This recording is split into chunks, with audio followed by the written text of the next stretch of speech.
araw sa inyong lahat. Ako nga pala ang inyong mamamahayag na si Irene Artapado, grade 11 student. Ako'y naririto upang ipaliwanag sa inyo o palawakin pa ang inyong kaalaman tungkol sa mga manggagawa kapag nagtatrabaho sila sa mga nasabing araw o tinatawag nating special day. Ang pag-uusapan natin ngayon ang Artikulo 91 hanggang 93. Ngayon ay papaalam ko sa inyo at papalawakin ko pa ang nalalaman ninyo tungkol dito. Ang sumusunod ay ilan sa mga pangunahing propisyon ng mga artikulong ito.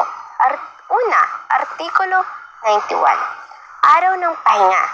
Ano daw pag tinabi nating araw ng pahinga?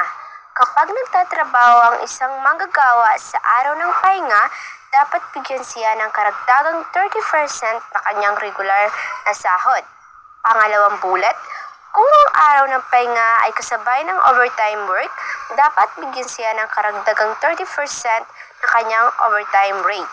Yon ang pinapaliwanag ng Artikulo 91.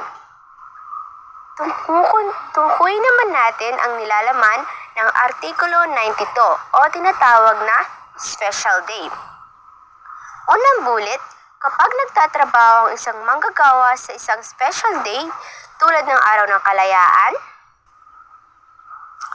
Araw ng Pasko at iba pa, dapat bigyan siya ng karagdagang 30% ng kanyang regular na sahod.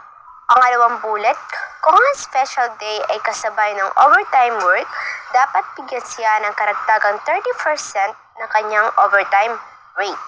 Yun daw yung mga pinapaliwanag at nakapaloob sa Artikulo 92 o tinatawag nating Special Day.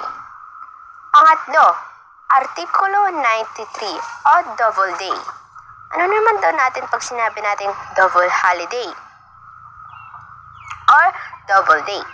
Unang bullet, kapag nagtatrabaho ang isang manggagawa sa isang doble or double day holiday tulad ng araw ng Pasko at bagong taon, dapat bigyan siya ng karagdagan 100% ng kanyang regular na sahod.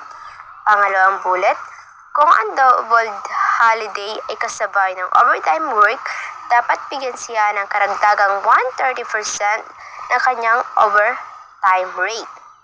Yun daw yung mga nakapaloob sa mga Artikulo 91 hanggang 93.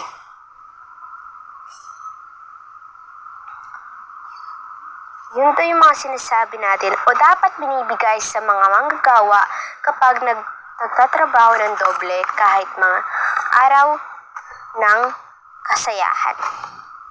At yun lang po ang aking ipapahayag sa inyo sa ngayon.